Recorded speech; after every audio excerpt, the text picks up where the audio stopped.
Thank you, Mr. Speaker.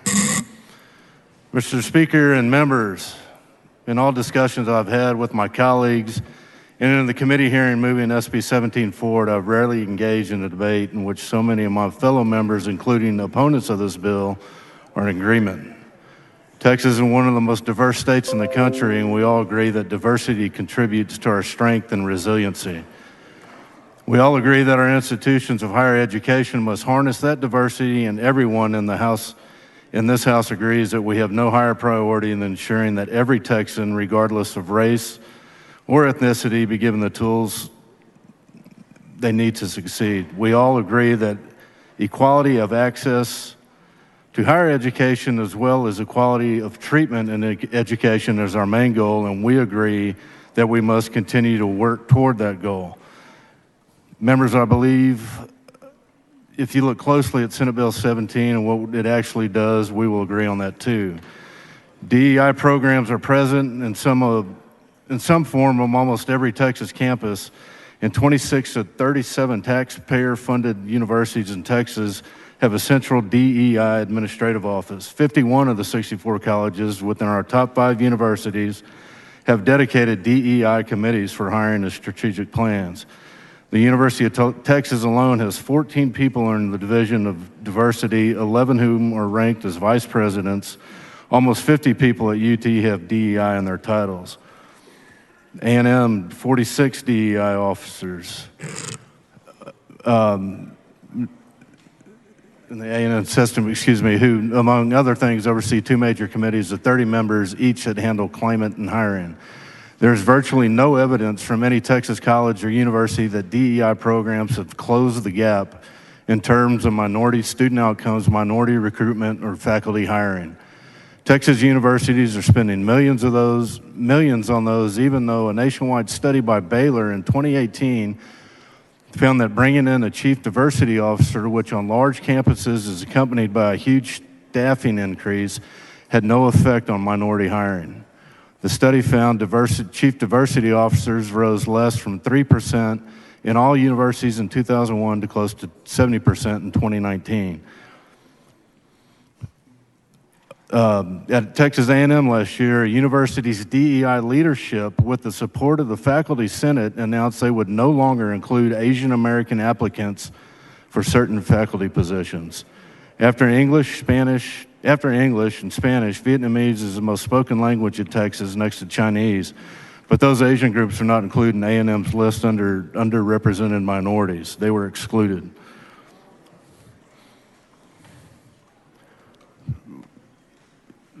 And also, there is also concern that DEI is weakening the strength of our instructors. An analysis of the life science department at UC Berkeley found that 76 of the job applicants were screened out of their diversity statement before their academic record was even considered. If Texas is going to continue to lead the nation and the world, we can't let this continue, especially in science and research. This is particularly critical. We must recruit the best people in every field, regardless of race or gender. We cannot afford to screen out anyone who might have the key to curing cancer or Alzheimer's. We need the best minds, and we need to recognize that all those minds won't think alike. In fact, that is the point of creativity, of innovation, of progress. That's the kind of diversity we're looking for.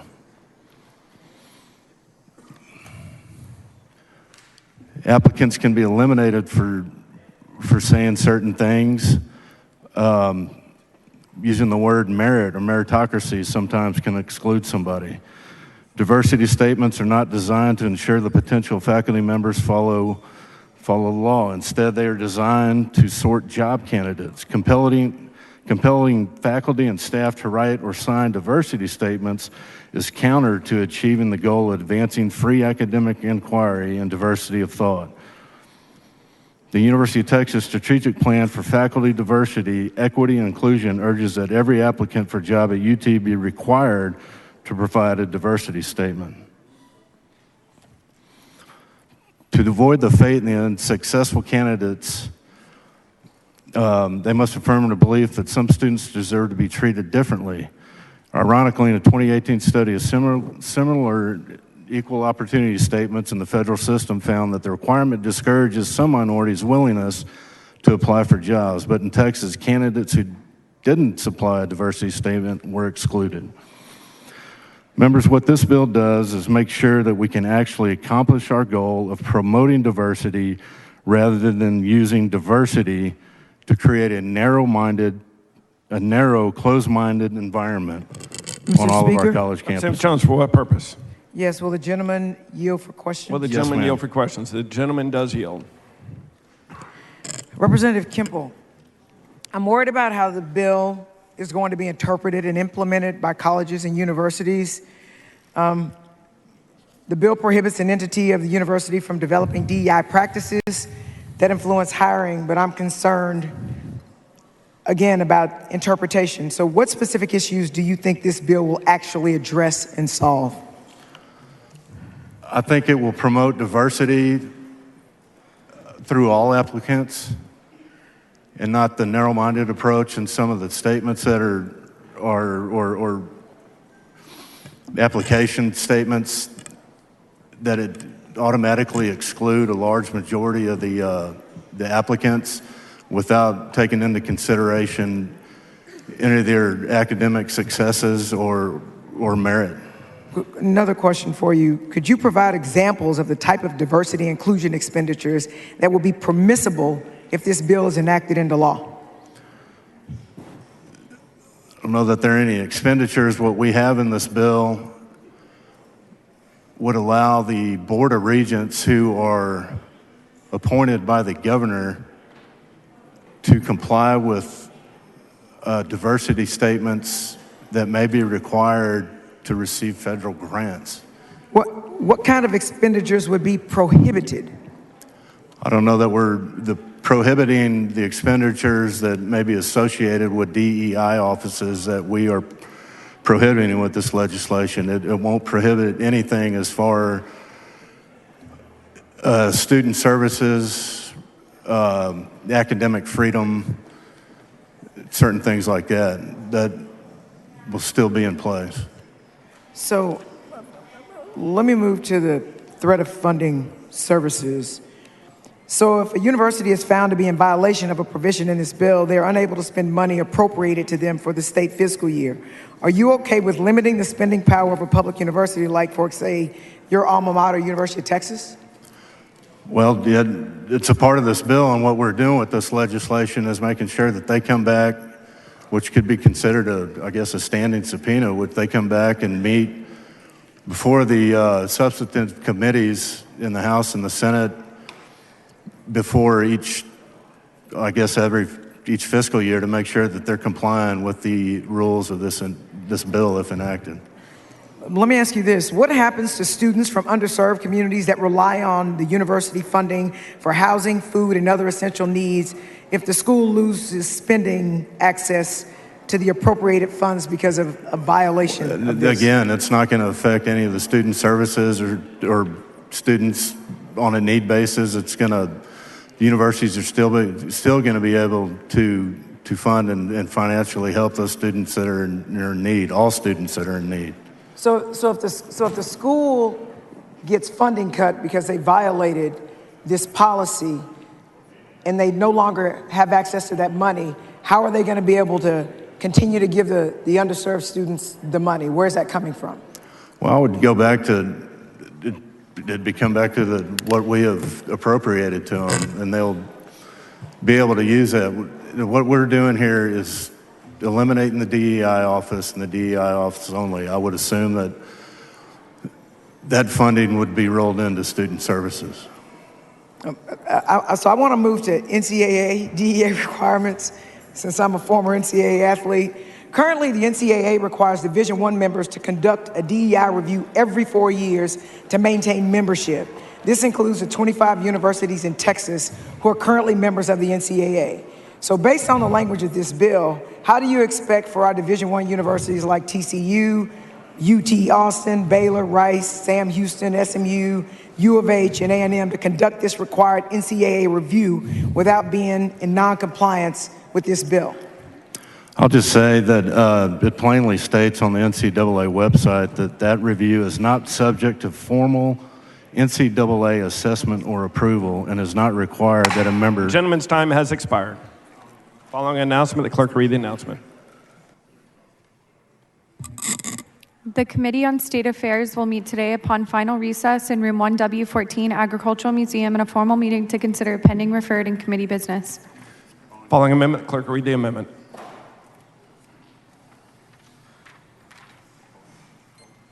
Amendment by Cole. Chair recognizes Representative Cole to explain her amendment.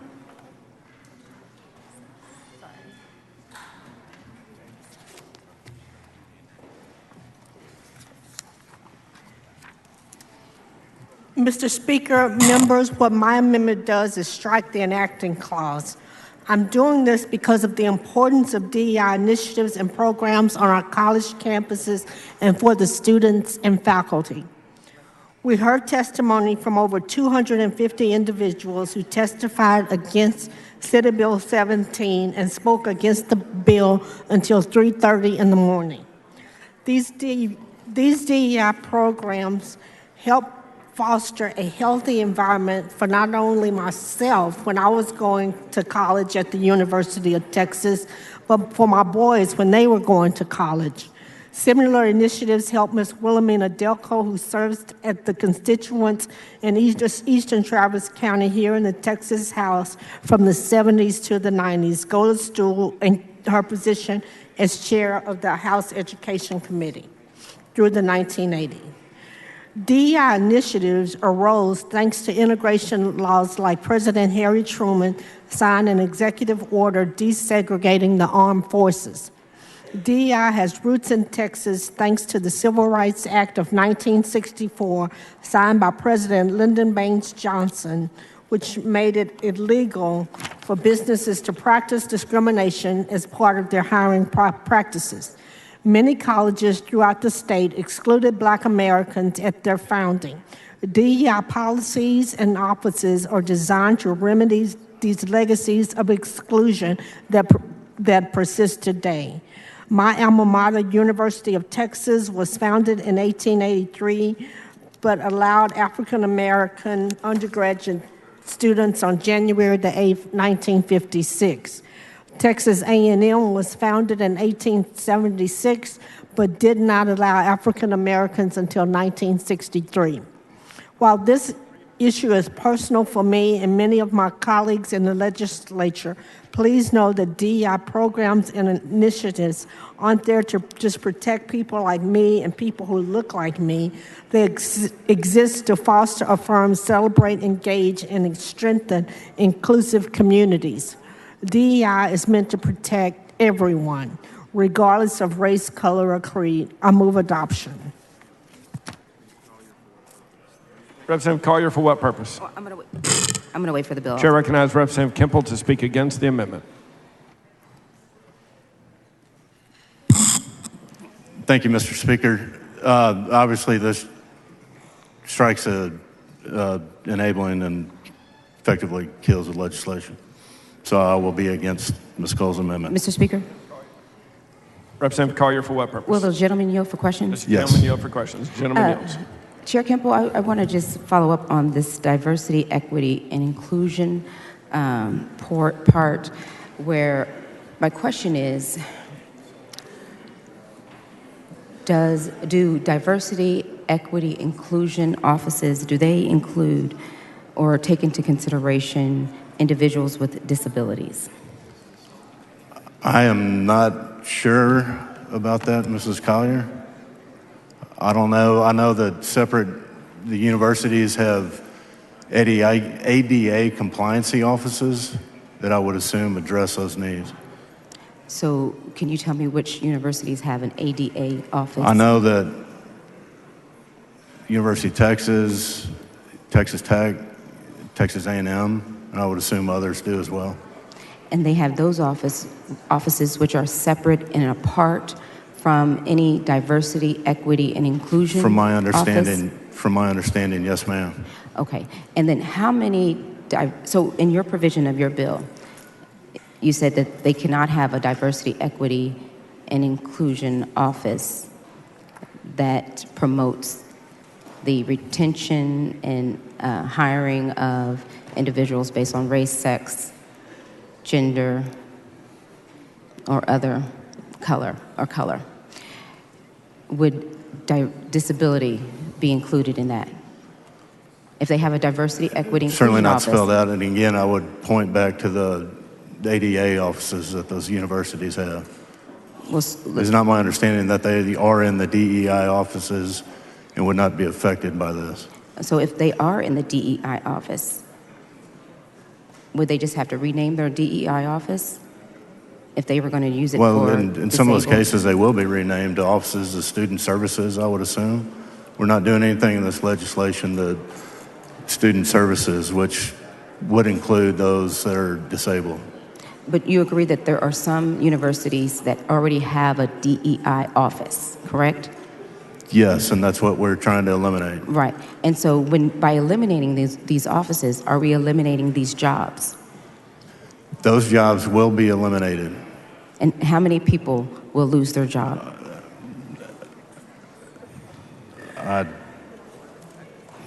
Let me, if you don't mind for a second.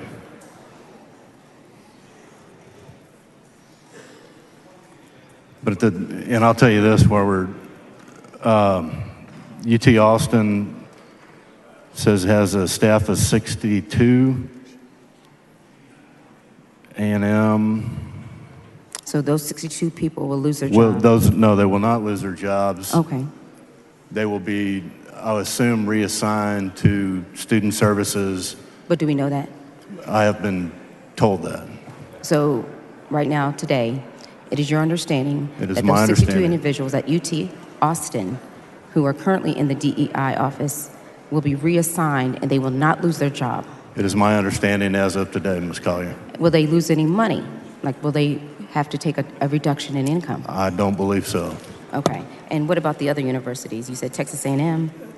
And they did. I don't have the specific numbers, but I think our conversation can apply to those as well. All right. And so are you familiar with the origins of DEI offices? No, ma'am. Okay.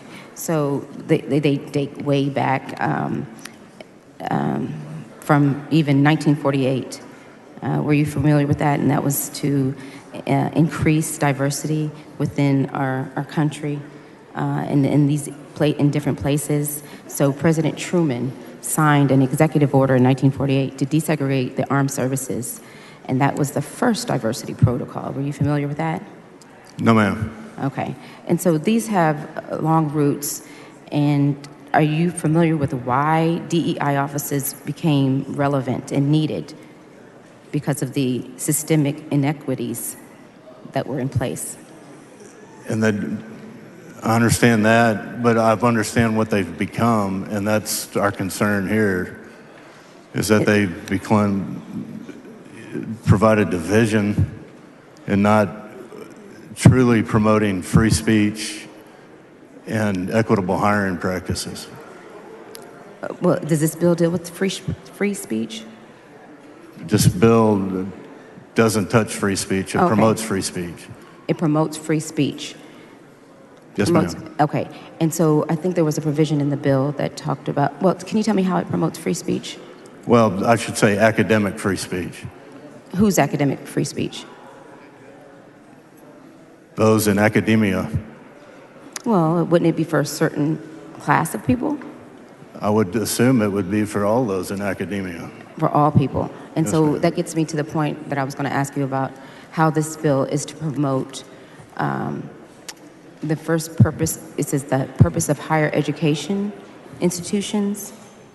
If you look on page 1 of your bill, of the committee substitute, you see that part in there that talks about what it's supposed to promote, higher education purposes. Yes, ma'am. Okay, and so how is it that this promotes intellectual inquiry and academic freedom so that all students are equipped for participation in the workforce?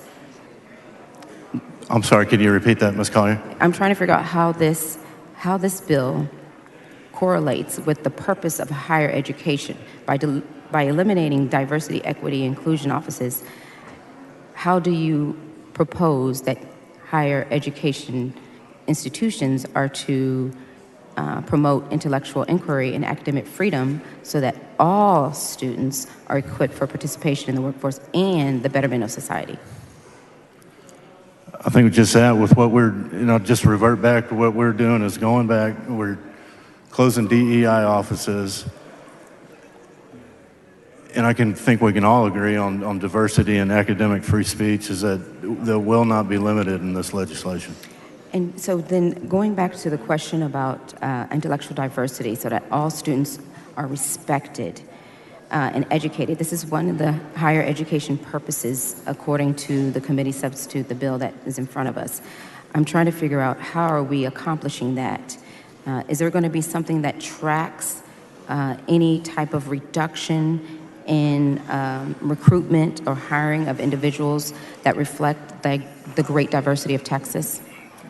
I would suggest that we're able through, and be happy to include everybody, but as we move on through studies and making sure that we are continue to do, we can track that. I'm sure we can get data from coordinating board or whomever to see where those tracks and those efforts.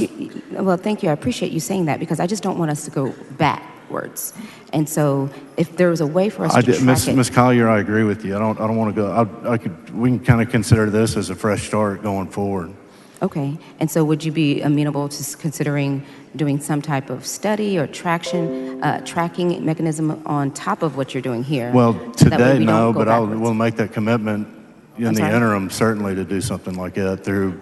But if there's an amendment that deals with that, would you be willing to consider that? That doesn't change your bill. It just says that we just track the data. Ms. Collier, I'd be happy to talk to you about that. Thank you.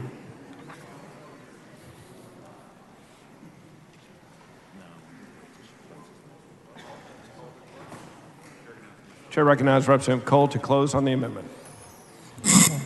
Member Speaker, this bill is very dangerous to our state. It hurts diversity, equity, and inclusion throughout the state to our flagship colleges and will hurt them in recruiting efforts. I ask you to vote yes on the amendment striking the enacting clause. Mr. Wally, for what purpose? Mr. Speaker, before she closes, she wraps up her comments, would she yield for a few The questions? gentlelady yield. Yes. She yields. Representative Cole, you mentioned earlier that you graduated the University of Texas, is that correct? I graduated from the University of Texas in accounting undergrad, and I also graduated there for law school. And at the time, and even currently at many institutions of higher education like UT and others, we've had an issue with recruiting faculty, staff, deans, administrators of color to those institutions, not just UT, but all institutions of higher education in the state of Texas. Is that correct? That is very correct. We only had one professor that was African American in the law school at the time I attended. And part of the rationale for having DEI offices was to remedy past, but sometimes current inequities in higher education in their hiring practices. Is that correct? Yes, the inequities were very apparent. They were more prevalent some time ago, but they're still prevalent in certain aspects today. Is that correct? Yes, they're very prevalent today as well. And would you agree that even the percentage of faculty, staff at all institutions of higher education in Texas has some are in the single digits, is that correct? Yes, the faculty and staff are greatly lower. Right, and that matters because as this state has increased to close to 30 million people, that diversity has increased, is that correct? Yes, we continue to see a rapid disparity. And the rapid increase in diversity also poses some challenges in trying to get students admitted from Texas schools into these universities. Is that correct? Yes, it makes a big damper on recruitment efforts with other flagship universities and colleges. Right. And so if you don't what I'm getting at is if you don't have a diverse pool of faculty and staff to recruit and that can relate to students to a growing diverse population, how are these institutions going to be able to attract these students and get them into these schools if they don't have diverse faculty and staff, administrators? Do you believe? Go ahead. It stops Do you it from believe being. Go the ahead. elimination of these DEI offices would inhibit that ability to, one, with this rapid growing diverse population, one, to recruit and retain a diverse faculty? Is that fair to say? I think that's fair to say. If we don't have diverse staff, it'll be difficult to recruit diverse students. In fact, and this is a statement that I've made many times, but our children can't be who they can't see. Is that correct? That is very true. You need role models. And you need diverse faculty and staff and administrators at the institutions of higher education, not solely for the purpose of them coming from a diverse background, but also that they actually are qualified, that these are people that have earned the ability to work as professors, to work as administrators and deans. Is that not correct? That is true, and the diverse faculty is competent. It's not assuming that they come without merit. Right. So it's not. These folks are not. These offices are intended to recruit and retain folks that, yes, are qualified. Right. That's the baseline. They merit the qualifications to be at the staff level, but it just so happens that they might be a woman of color, a man of color, somebody from a different gender or sex. Is that correct? Or disabled. Or they could be disabled. They could be a veteran. Is that correct? They could be a veteran. Right, because you also have veteran offices in a lot of institutions of higher education. Is that correct? Yes, you do have veteran offices and services for disabled individuals. And we make a concerted effort to recruit veterans to institutions of higher education, to recruit folks that are disabled. Is that correct? Yes, we do, along with other disadvantaged groups. Are you familiar with Herman Sweat? Heman Sweat, yes, I am. And you understand and you're aware, and I know you're very aware of Mr. Sweat and him being denied entrance to the University of Texas Law School. Is that correct? Yes, because they didn't want an African American in the law school. Okay, and where did the law school end up being created? In Houston, Texas. And what's the name of that law school? The Texas Southern University Law School. He was denied admission, right? And they built a whole school. And so they created what was alleged to be a separate but equal, and we know that was not equal, separate law school at Thurgood Marshall School of Law. Is that correct in Houston? Yes, at the Thurgood Marshall Law School. They created a whole new university so that he would not attend the University of Texas. Right, but he was qualified, correct? But he was qualified. But for his color of his skin, he was not admitted into that university. The sole reason he was not admitted was because of the color of his skin. Okay, and what we want to do is to learn that history. What we need to do is isn't it true? We need to learn that history, and DEI offices are premised so that we don't repeat that ugly history that we have in this state. Is that correct? DEI offices are meant to educate so that we do not make the same mistakes that we've made in the past. Thank you. Question occurs on the adoption of the amendment by Representative Cole. It's a division vote. Show Representative Kemple voting nay, Representative Cole voting aye, Representative Schaefer voting nay.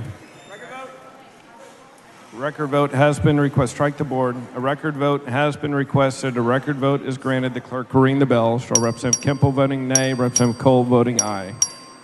Members, please vote from your desk. I'll give you time.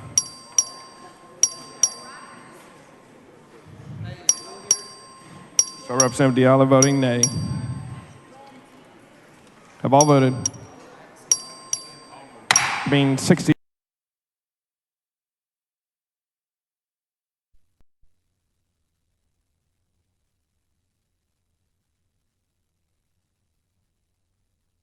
Mr. Speaker. Mr. Doorkeeper, Mr. Speaker, I have a messenger from the Senate at the door of the House. please admit the messenger. Mr. Speaker, I'm directed by the Senate to inform the House that the Senate has taken the following action. The Senate has passed the following measures. HB 8. Thank you, sir.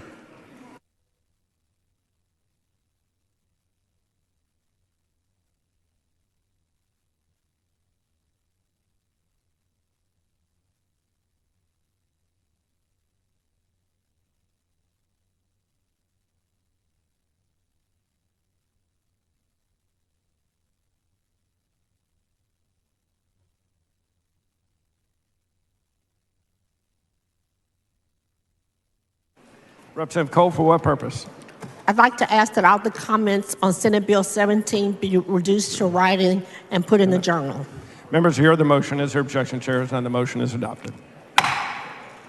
Following amendment, clerk read the amendment. Amendment by Schaefer. Chair recognizes Representative Schaefer to explain the amendment.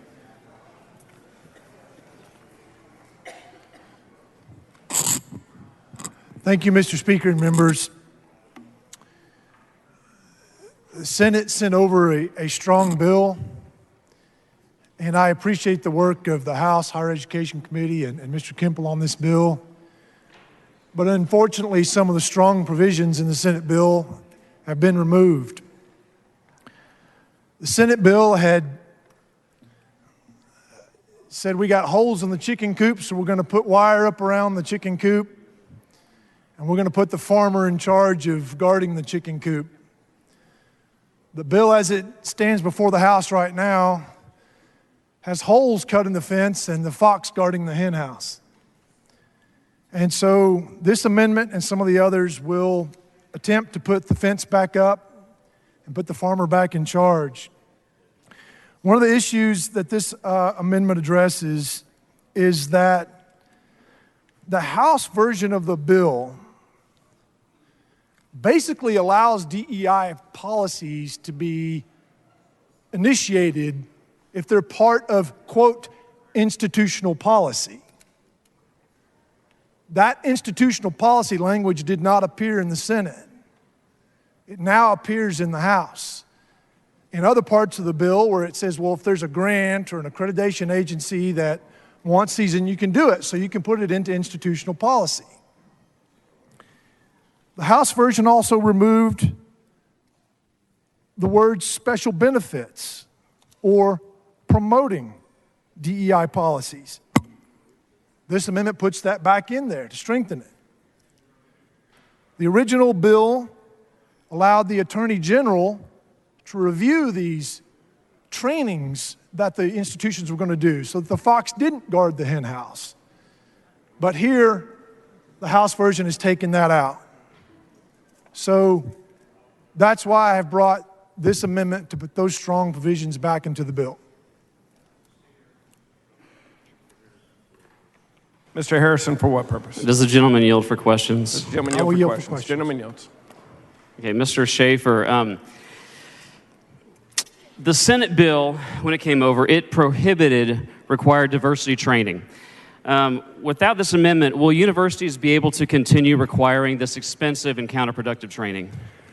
I believe they will. There are a number of gaps that have been cut into this prohibition that now will allow clever lawyers to essentially walk through a wide open door to reinstitute these policies as long as they comply with an institutional policy which complied with the grant or complied with something that an accreditation agency did. So it's sort of some clever legal wording that opens the door right back up to those. So without your trainings. amendment to summarize, that divisive training would likely still be able to continue under this version of the bill. I All right, believe so. Representative Schaefer, you may or may not be aware that the University of Texas has about as many DEI administrators and staff as it does history professors.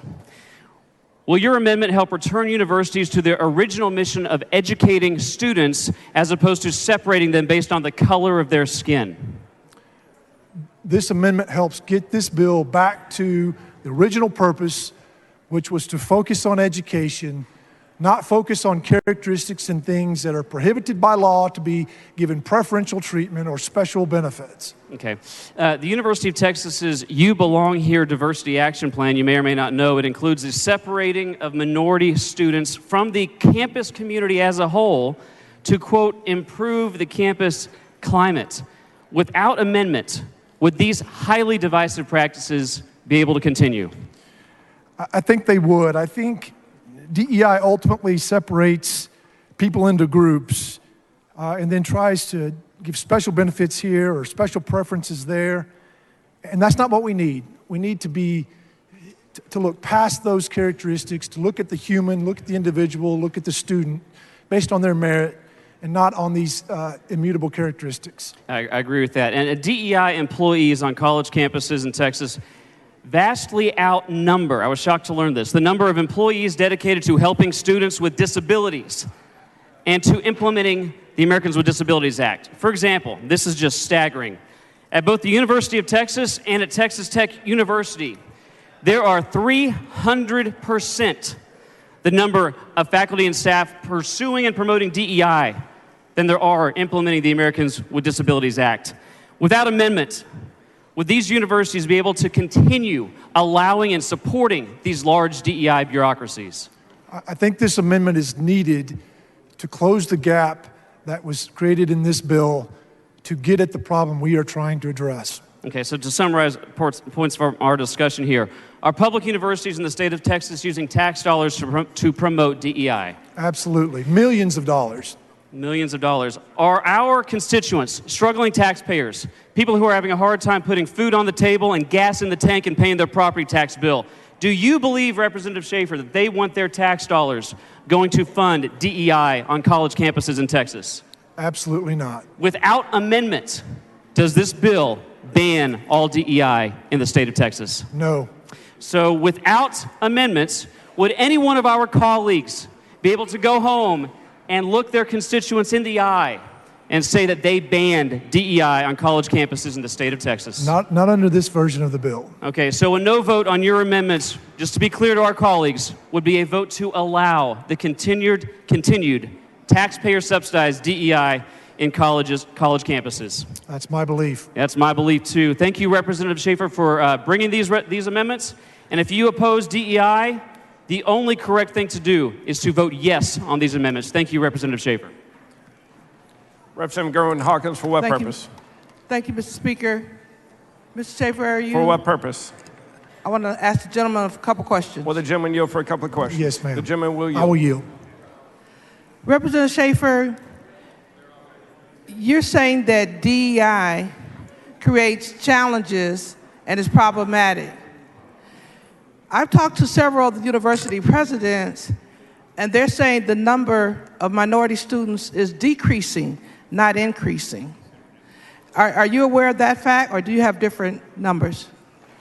I'd love to see your numbers. I think there's challenges with college enrollment across the board. If you look at the national trends, university enrollment has been declining across the board. So I think it's a nationwide challenge across everybody. But my question directly is people of color. Do you see that number decreasing? I'm sorry, I didn't hear you. Specifically of people of color, are you aware the numbers are decreasing? Well, if they're included in the larger... Simple answer, sir. Are you seeing the numbers decreasing? I have not seen that study. Okay. Mr. Schaefer, one of the things that I would like to also ask is why did, or do you know, why DEI programs were developed? Oh, I'm sure they have good intentions behind it, but at the end of the day, I think you would agree with me that it's wrong to give people preferential treatment based upon their race, sex, color, or ethnicity. I don't disagree with that at all. I agree with you wholeheartedly. But isn't so that DEI doesn't mean that. But in many cases, that's how it's been applied. I'm asking the question, sir, with all due respect. Members, please be respectful of one another. Could you define DEI for us as you see it? I think DEI has been used to separate people into groups, to focus on someone's race, focus on someone's sex in ways that provide preferential treatment or special benefits, and by very definition, when you do that, then you're excluding somebody. So it is your belief the university has taken on practices that has discriminated against a certain population? Absolutely. What evidence do you have of that? Well, I think that's not necessarily the subject of my amendment, but I think you can actually look at a number of the studies that have been done. There's actually a lack of results. So DEI programs are not having a positive impact on Texas campuses. In fact, according to an official survey from Texas A&M that was conducted by the administration, 55% of black students in 2019 felt that they belonged at Texas A&M, Mr. Chairman? Down 27 points from a few years prior. So the DEI programs were instituted, and yet these students had a feeling like they didn't belong. So they're actually DEI programs. If you look at the results. Thank you, Mr. Schaefer. I think I've got your point. But, Mr. Chair, I raised a point of order based on Rule 11, Section 2 of non-germaneness. Bring your point of order down front, Representative.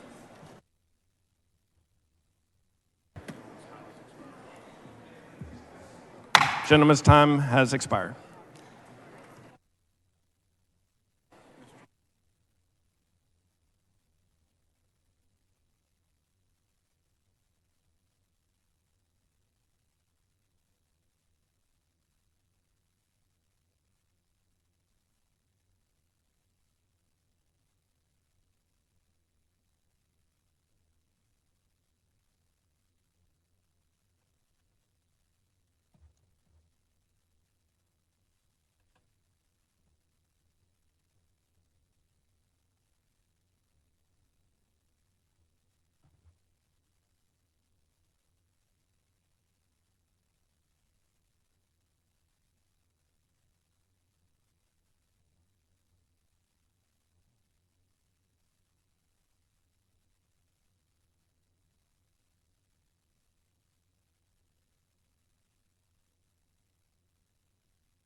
Chair recognizes Representative Vanchia to speak against the amendment. Thank you, Mr. Speaker and members. And if the gentleman can move away from my camera angle over here, I would appreciate it. We want to make sure that the people at home get to see this.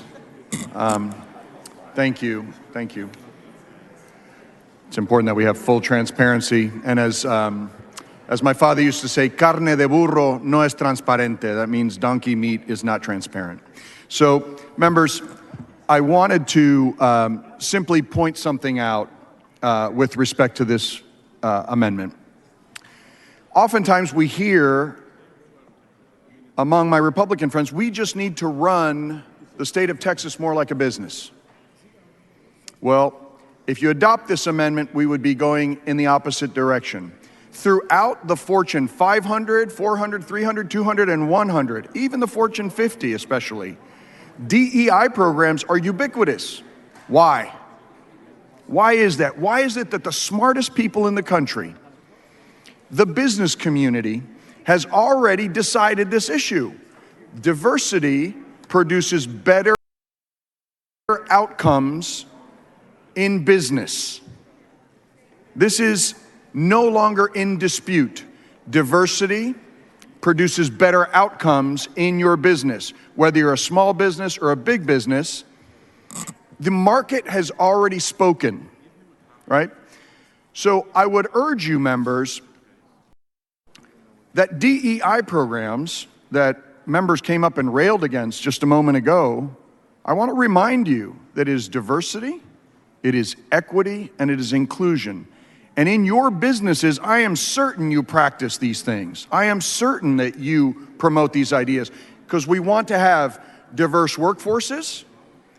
We wanted to have diverse points of view because our business outcomes are improved by that diversity. So members, I would urge you, let's run Texas more like a business.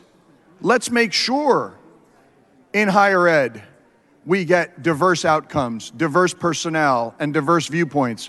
Because after all, the root word of university is what?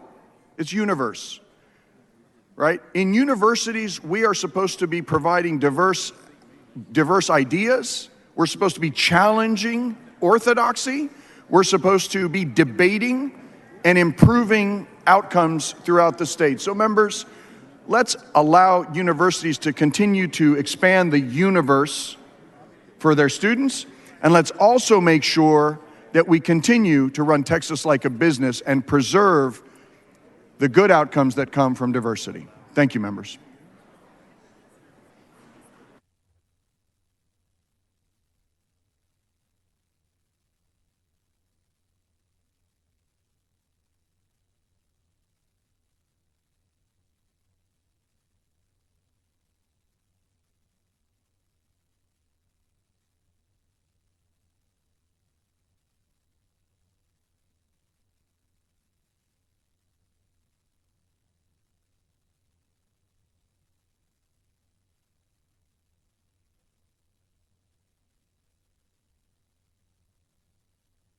Chair recognizes Representative Gervin Hawk to speak against the amendment.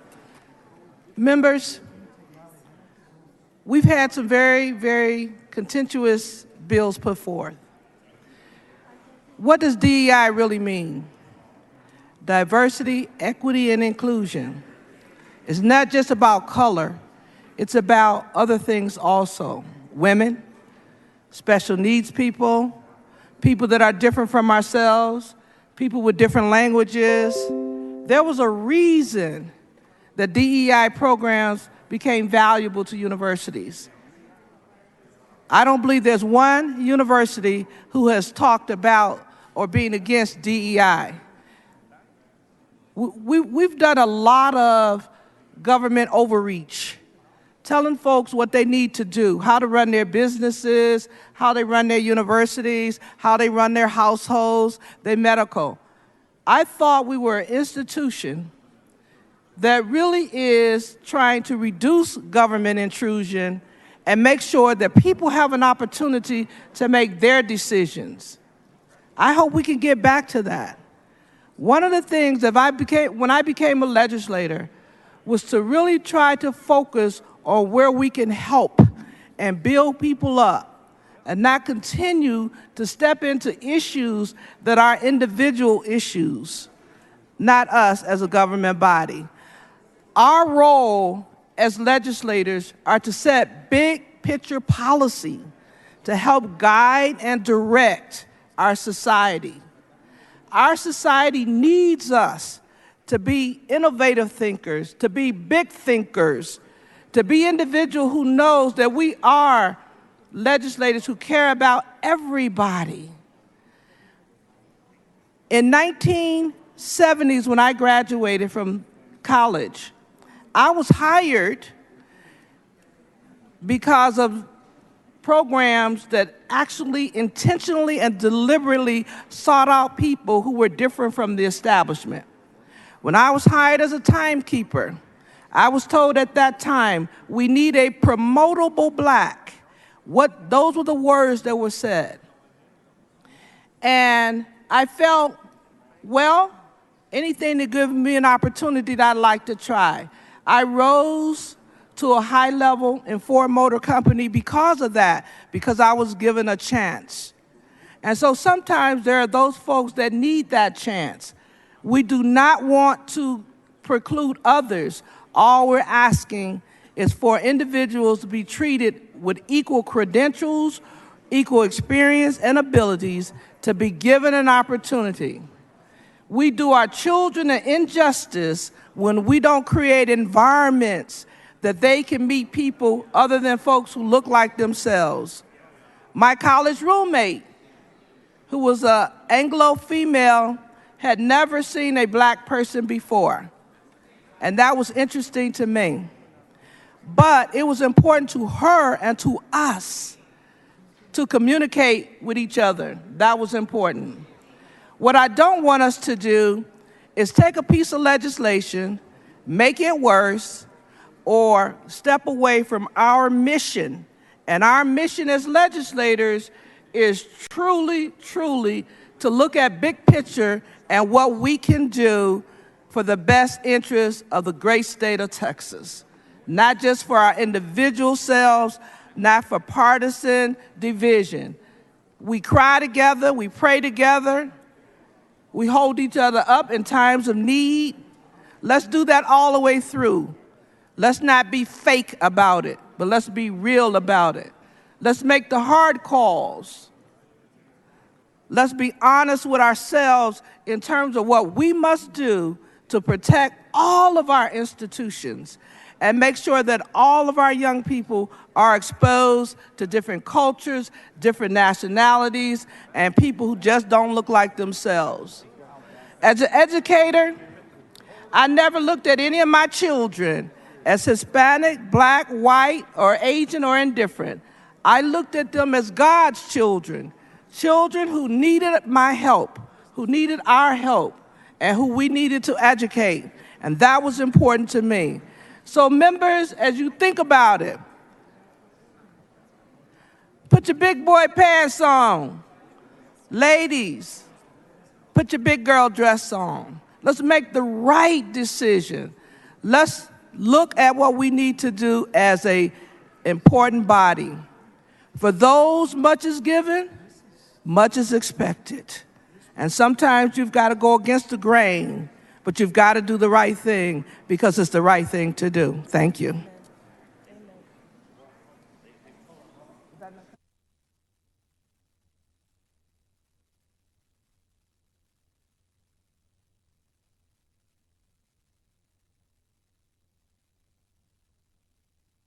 Members, we're waiting on an amendment to the amendment.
Chair recognizes Representative Martinez Fisher for recognition.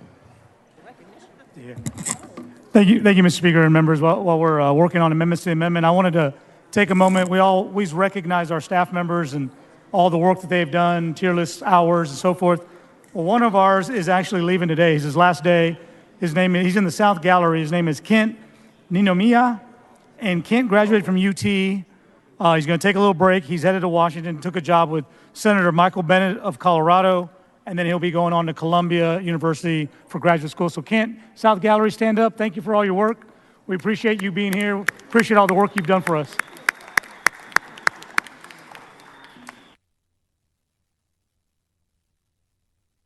Following amendment to the amendment, the clerk will read the amendment to the amendment. Amendment by Dutton. Chair recognizes Representative Dutton to explain the amendment to the amendment. Mr. Speaker and members, I hope you've had a chance to look at this amendment to the amendment. I've been listening to the debate, and I'm not sure what the amendment does. So I'm really trying to understand it. And one of the things that appears to me to say is that in Texas, we can have a college that has all Anglo teachers, all Anglo students, all Anglo administrators, and that's acceptable. And so if that's what this amendment says, then I hope you'll vote for the amendment to the amendment.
Members, we're waiting for an amendment to the amendment to be drafted.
Chair recognizes Representative Kemple for a motion. Mr. Speaker, I move to postpone further consideration of SB 17 until 3 p.m. today. Members, you heard the motion. Is there objection? Chair has none. The motion is adopted.